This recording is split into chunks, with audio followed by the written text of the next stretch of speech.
Welcome back to our continuing coverage of the war between Israel and Iran. President Trump has assembled his national security team. He's certainly reviewing all options and communicating those to the country.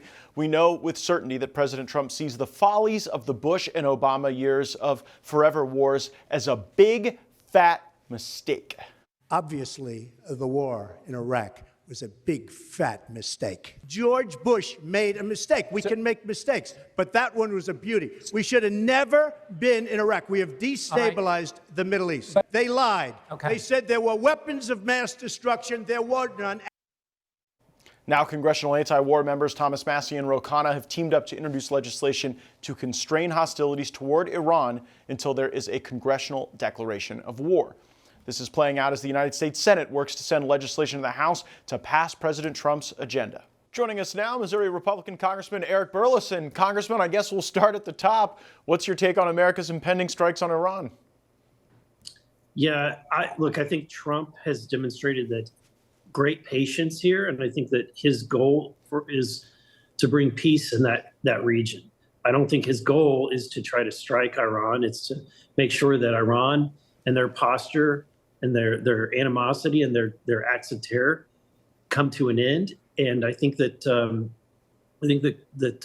I give Trump the latitude to know how to balance this and how to approach this in such a way where we do not end up involved in a forever war in Iran, or even having to put any boots on the ground. That would be inconceivable for many of us, but find a way to put enough pressure on Iran so that they do come to the table and they finally agree to end their nuclear enrichment aspirations. Congressman, what's the best evidence you've seen regarding how long it would take Iran to get to a nuclear weapon that was deployable? You know, I'm not on the Intel committee, and I'm not on, you're on House Armed Services. I'm not on one of those committees, so I don't see direct evidence. But I do trust that Trump has seen that information, and I don't think that he would take that lightly. It's clear that he's acting based on information that he has. If Israel completes their decapitation strikes and takes out the major portions of the Iranian government and that country falls into a civil war, do you think there'll be any way for America to stay out of it? I don't think that we should get involved in any way. I mean, at the end of the day, we have all of these times where regimes have been completely toppled. They've left a vacuum, and all the money that we spend, we ultimately end up just enriching the people and some of the terrorists that come in and take over. So, look, we left, what was it, $80 billion in military-grade equipment to the Taliban when we left Afghanistan. In Iraq, right. We've left a tremendous amount of money, wasted money on infrastructure and building up that presence. I think that just because something is toppled doesn't mean that we have to get involved in fixing it. Your colleagues, Ro Khanna and Thomas Massie, have introduced legislation to demand a vote in the Congress regarding the declaration of war against Iran. What can you tell us about the prospects of that legislation passing, and would you vote for it? You know, I don't know where we stand, and I think that if we were going to take that vote, I would want to be briefed about what's going on in Iran. I would want to get the facts about what's happening with their nuclear enrichment program, and try to get the same information that the president and the White House is operating off of before I would be able to ascertain how I was going to vote on that. One more Iran question, and then I want to talk a little bit about the budget, which I know you are a real stickler for savings in that regard. But what happens the day after?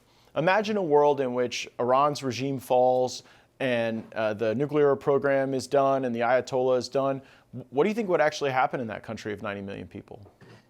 You know, I would hope that the Iranian people will embrace what Persia once was, which was an intellectual haven and a country that many Americans that I know that are Iranian want to go back and provide benefit and value to the country that they were born in. I would hope that would be the case. it does not seem to be the case traditionally, but You don't say. Right. Intellectual havens haven't emerged out of our regime change wars lately. no, but one could have hope, right? I just don't think that we necessarily need to get our fingers involved in all that. Well, your fingers are involved in trying to get the president his agenda while at the same time not bankrupting the country. The Senate seems to be moving in your direction on work requirements. You came on this program and you said work requirements should be broadly required. You specifically said that you thought that parents of children should work, that having a child is not an excuse to never enter the workforce again. And it does seem like Ron Johnson and some of the other conservatives in the Senate have that work requirement a little more aggressive than the House position. If someone had a child 15 years of age or older, they would have to meet that work requirement. So first, congratulations on advocating for that and getting the Senate closer to your position. How do you think that will be received back in the House of Representatives? You know, I think that one of the biggest and the wisest things that they did, really, for negotiating purposes, is take out the raise to the SALT tax deductions. Because, look, if you're part of the SALT caucus, you'll probably be willing to accept a lot of these other changes as long as you can get some increase in SALT. And so that has moved. I think that that's setting the tone for negotiations, and I think that would probably, at least put us in a better position to get some bigger wins. The other win that I think came out of that's not talked about much, I was able to get into the bill, the elimination in the National Firearms Act of the tax on suppressors and the registration of suppressors.